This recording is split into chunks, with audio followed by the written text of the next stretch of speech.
آج کی آیت۔ اور یونتن نے داؤد سے کہا، سلامت جا، کیونکہ ہم دونوں نے خداوند کے نام کی قسم کھا کر کہا ہے کہ خداوند میرے اور تیرے درمیان اور میری اور تیری نسل کے درمیان اب تک رہے۔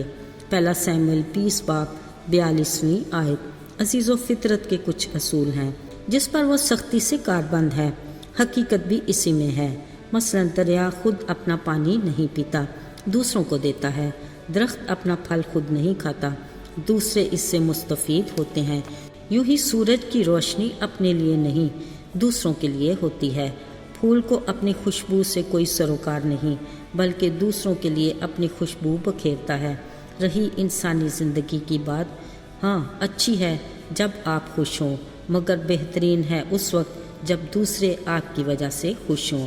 عزیزو، ویسے تو بیت لحم میں یسی کا سب سے چھوٹا بیٹا داؤد بھی اسرائیل کے پہلے بادشاہ ساؤل کو خوش رکھنے اور اس کی مدد کے لیے آیا تھا، مگر ساؤل اپنے غرور اور حسد کے باعث اس چھوٹے لڑکے کا دشمن بن بیٹھا۔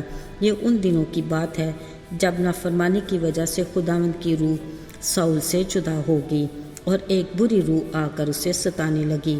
ساؤل کے صلاح کاروں نے اسے مشورہ دیا کہ کسی ایسے شخص کو تلاش کیا جائے جو بربط بجانے میں استاد ہو، پھر جب بری روح تجھے ستائے تو اسے ساز بجانے سے تو بحال ہو جائے۔ عزیزو، ان حالات میں داؤد کا انتخاب کیا گیا جو یسی کا چھوٹا بیٹا تھا۔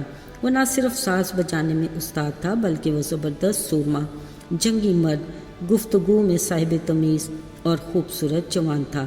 بڑی بات یہ کہ خداوند اس کے ساتھ تھا۔ جب داؤد ساؤل بادشاہ کے حضور میں آیا تو ساؤل اس سے محبت کرنے لگا اور وہ اس کا منصور نظر ہوا، اور جس مقصد کے لیے داؤد کو بلایا گیا وہ اچھے سے اپنی ذمہ داری کو سر انجام دینے لگا۔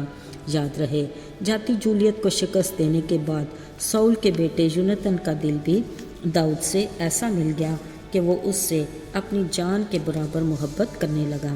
اس نے اپنی قبا جو وہ پہنے تھا داؤد کو دے دی، بلکہ اپنی پوشاک، تلوار، کمان اور اپنا کمر بند تک اس کو دے دیا۔ یوں داؤد اور یونتن پکے دوست بن گئے۔ ساؤل بادشاہ نے اس کے باپ سے اجازت لے کر اسے اپنے محل میں رکھ لیا۔ یوں محل کے دروازے داؤد کے لیے پہلے ہی کھل گئے۔ مگر جب ساؤل نے اسرائیلی عورتوں کو خوشی سے یہ گاتے سنا کہ ساؤل نے ہزاروں کو پر داؤد نے لاکھوں کو مارا تو ساؤل حسد سے بھر گیا۔ اب وہ اس کی جان کا دشمن بن گیا، اور کئی بار جب داؤد ساؤل کے لیے بربط بجا کر اسے راحت دینے کی کوشش میں ہوتا، ساؤل نے کئی بار اسے بھالے سے مار ڈالنا چاہا، مگر وہ ہر بار بچ جاتا۔ دوسری طرف یونتن اور داؤد کی دوستی وقت کے ساتھ پکی ہوتی رہی، پر جب یونتن نے اپنے باپ ساؤل کے بارے میں سنا کہ وہ داؤد کو جان سے مار ڈالنا چاہتا ہے تو اس نے اپنے باپ کے سامنے داؤد کی تعریف کی اور کہا، بادشاہ اپنے خادم داؤد سے بدی نہ کرے، اس نے تیرا کچھ گناہ نہیں کیا بلکہ تیرے لیے اچھے کام ہی کیے، اور اپنی جان ہتھیلی پر رکھ کر فلسطی سورما کو قتل کر کے اسرائیلیوں کو فتح سے ہمکنار کیا۔ ساؤل نے اپنے بیٹے کی باتیں سنی اور اسے یقین دلایا، کہا، خداوند کی حیات کی قسم، وہ مارا نہیں جائے گا۔ پس یونتن پھر ایک بار داؤد کو ساؤل کے پاس لے آیا اور وہ پہلے کی طرح اس کے ساتھ رہنے لگا۔ ان ساری باتوں کے باوجود ساؤل کئی بار اپنی قسم سے پھر جاتا اور داؤد کو مارنے کے در پہ ہوتا، مگر یونتن نے ہر بار اپنے بہترین دوست ہونے کا ثبوت دیا اور ہر بار اس کی جان بچاتا۔ اکثر ساؤل بادشاہ کا غصہ یونتن پر بھڑکتا رہتا۔ وہ جانتا تھا کہ یونتن دوست کی حیثیت سے داؤد کو ہر بار میرے منصوبے سے آگاہ کر دیتا ہے۔ پھر کبھی ایسا بھی ہوا کہ یونتن نے اپنے دوست داؤد کی وجہ سے کھانا بھی نہ کھایا۔ یوں ہی دن گزرتے گئے اور حالات داؤد کے لیے بدتر ہوتے گئے۔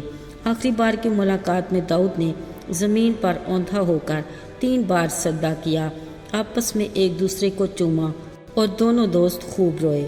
یونتن نے داؤد سے کہا، سلامت جا۔